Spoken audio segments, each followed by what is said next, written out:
Hello and welcome, and in today's video I'm going to share with you the top 10 most underrated Ark Dinos part 2, so let's get into it.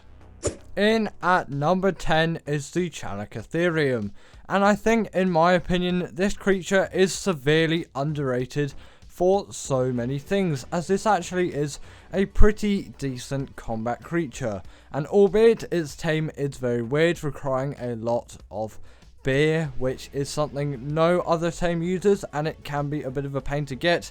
It is actually a really good combat creature when you actually have one to use, and it is great, and especially on smaller creatures it has insane knockback, and it can even throw boulders as well, and that is a simply great ability which can't be missed. So you really should give the Chik Ethereum a try at some point, and you will definitely not regret the tame. Next up, we have the Stalker, and you may say that this is a controversial one as it is used a lot in some cases, but I would actually say that this creature isn't used enough, and everyone should be using a Stalker if they can obviously get their hands on one. These things are just so useful, and they're so quick, and they're really great in the water as well. And I don't see too many people using these things for water cave runs on the island, which I have been doing in recent times. Obviously, it makes sense that you wouldn't be doing that in ASA, as the Stalker isn't in ASA at the moment, but in ASC there really isn't any excuse, because I think these things do spawn on Fjorda. If not, then I'll take that back, but I'm pretty sure that they do spawn on Fjorda, which means that there is a free DLC out there with Stalkers. Either way, you can use a spawn command as well, and then tame one from wild if you want to do that to get access to that creature. And I really think you should really try and get your hands on one of these things, as they are some of the most useful creatures out there.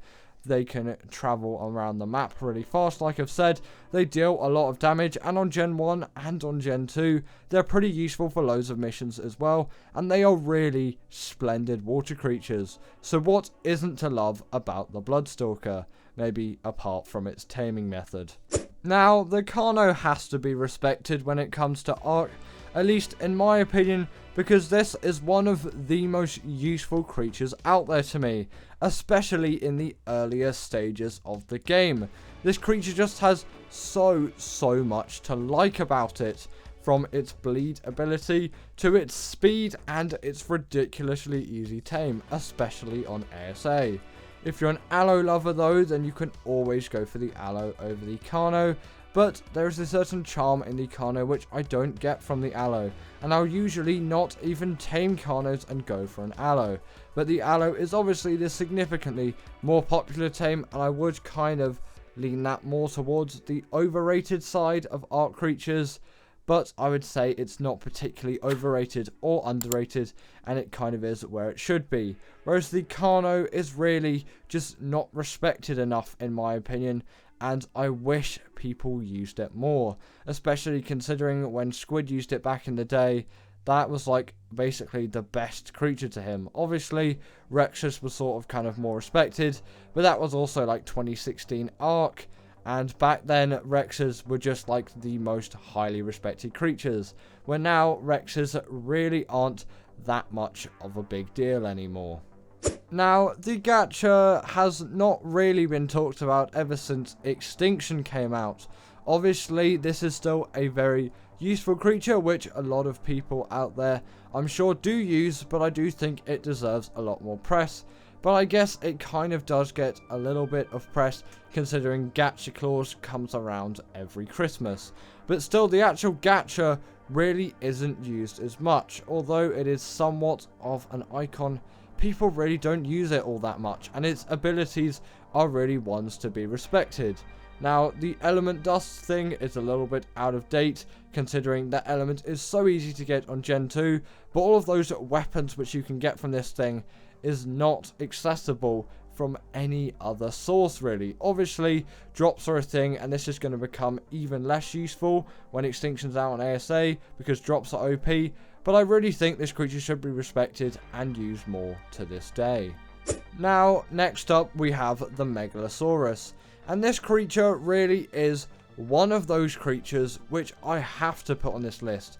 And albeit when Arboration came out, this thing was used so much, and if you are playing Arboration, you're probably going to use this thing. But nowadays this thing kind of seems somewhat forgotten about, and it is literally one of the best carnivores in the game, especially considering its size, and it is so iconic, and it has a wealth of abilities to go on top of that as well. And albeit the mechanic of it only really working at nighttime isn't one which is the best compared to some other carnivores, but it is really great on Arboration, considering that it counts as always being night, which is obviously why these things are very useful. Also there you can see one of the abilities that this creature has, which is when it can grapple creatures into its mouth. Obviously it can't really do that with really large creatures. It'd be very weird if it could do that with something like a Rex, but smaller creatures it can do that, and that is a very efficient way to get rid of Microraptors, and what absolute nuisances those creatures are. So it is really great that you can get rid of those things with this thing. And also on top of that, in terms of its size, it is a really good size for transport, making it a pretty good travel dino as well. And as my go-to on Arboration, if I'm getting a Rock Drake for the first time, I'll just bring one of these things down, obviously a good level, so it can withstand all the things down there, and then I will get my first Rock Drake egg, and then from there I will use a Rock Drake to get down there. But still, the Megalosaurus is a very good travel mount and a very good carnivore overall, and I think the general public should use it more. In at number 5 is the Spino, and this creature in my opinion really isn't respected as enough as it should be. In terms of its popularity, yes, it isn't going to be the most underrated creature out there, but that is why it is in number 5. But in terms of its use compared to its popularity, it is very outweighed compared to something like the Rex, which albeit doesn't get as much press as it used to back in the early days of Ark, and that is because the Rex just simply isn't the strongest dinosaur in the game now. And I think at a point when the game released it was, then the Alpha Rex came around, and then Gigas came around, and then yeah, the Rex really wasn't respected as much. But the Spino back in the early days was respected a lot actually, as this was just considered the stronger carnivore by so many people out there, and loads of you probably used this thing back in the day, and I used it then, and obviously it still does have enough popularity to warrant a TLC, as Wildcard did give it one of those, so now it can stand on its hind legs, it has the hydration buff, and it's just overall a better creature. But in terms of it compared to the Rex, I actually vastly prefer it because of its increased mobility, the fact that it is great in the water as well, and the fact that it deals a little bit more damage than the Rex, although its health is significantly lower, which is where its main drawback is. But if you do some good breeding on these things and you get loads and loads of health mutations, you can have yourself a Rex equivalently health Spino, and then you'll have yourself a really great boss creature. And it's actually a shame that these creatures aren't used as much as they should be, in my opinion, especially considering they got that TLC. Next up, we have the Mantis, and this creature is really, again, not used as much as it should be, and it has a really cool ability. And I know quite a lot of you PvE players out there do use the Mantis, but to PvP players and also just the general Ark community, I would advise you tame a Mantis at some point. They are just so good, and there really is an excuse to not tame one unless you're on mobile, obviously, as these things spawn on Ragnarok, and they are ridiculously easy to tame once you've already done the prep. You've got the ghillie, you've got the bug repellent, and you've got the woolly rhino horns. It's just a very simple passive tame, and you have yourself pretty much one of the best harvesters in the Ark game.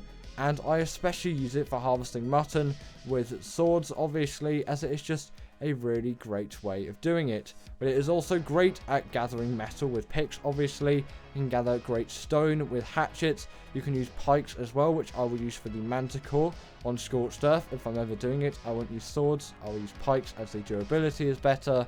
And they can pretty much wield any melee weapon which you choose them to, making them an absolute harvesting god. They can't wield tech weapons though, that would be a little bit too OP. In at number 3 is the Crystal Wyvern, and this creature in my opinion is one of those which is severely underrated, as it is pretty much the easiest tame in the Ark game. The only real downside it has is obviously that level 65 requirement, which is a bit of a shame really, but apart from that, this is a literal perfect creature to me. It is the same as a Wyvern in reality, and it has a much easier taming method, just requiring some crystal. You don't need anything else. You can just go on a note run and then get the necessary crystal, and in your first even hour of playing, you can probably have one of these Wyverns at your disposal. On single player, obviously. On official, I think that is a bit too optimistic. But even on official, these things can be obtained pretty quickly with a good note run. And also, if you get the Blood Crystal Wyverns as well, you have yourself an even better version of the Crystal Wyvern. That creature is definitely by far the best version of the Crystal Wyvern, and considering their mobility and power, which is I'm pretty sure the same as an exact Wyvern, at least it feels like it to me when using one, you really can't go wrong with these things, especially considering they don't need a saddle. And earlier than the Pteranodon, as long as you do a note run, you can get these things really quickly into your roster of creatures. So what isn't to love about this thing? In at number 2 is the Beelzebufo, and this creature is the absolute king when it comes to cementing paste gathering, obviously doing that through killing any kind of insect, and especially considering ASA only has the island at the moment and insect levels aren't a thing on ASA, this is the best time, if you have ASA obviously, to get a Beelzebufo, and it still is a great idea on any other Ark map where these things spawn and there are insects, which I think is every Ark map that has the Beelzebufo. Not sure if the Beels is on every map though, as I don't think it would be fitting on maps like Scorched Earth, but you never really know, as I think the Mega Ethereums are on Scorched Earth or something. There's some, no, it's the Direwolves, isn't it? Yeah, Direwolves are on Scorched Earth, which is a little bit weird, so you don't really know what to expect, but I'm pretty sure this thing isn't on Scorched, and I don't think it's on Arboration either.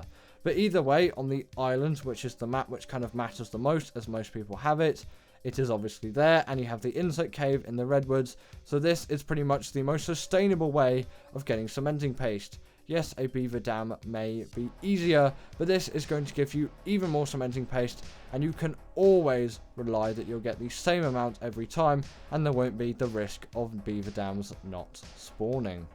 And in at number 1 is the Velonasaur, and I really think this creature should be respected a lot more when it comes to Ark, especially considering I am playing through Extinction again at the moment, and I have just fell in love with this creature. There is just so much good about it. It is so cool, and its abilities are actually very useful. For starters, it is actually a very good travel mount, having a lot of speed and barely any stamina drain, which is perfect for a travel mount. Also, its saddle really isn't very expensive as well, and its taming method is very easy. You just build a simple 2x2 trap and then net gun it if you want to. Instead of building a trap, you don't need to net gun it in the trap, that's unnecessary. You can either put it in a basic trap or net gun it, and then simply trank it out, and then you have yourself a great Velonasaur. Sadly, the turrets which they fire, or the bullets, not the turrets, they do not scale when you level up the melee damage, but you can always level up your stamina to shoot even more of these things. And I think when you look at it head on, that animation kind of looks a little bit creepy. Obviously, you don't just have the turret firing ability, although that is the most useful to me. You also just do have your general melee abilities, and it can also shake the spines off of its back too, which you're seeing here. But anyway, that is the end of today's video. And I really hope that you all enjoyed this one. And as always, comment down below what Ark creature you think is the most underrated. And I'll see you all later.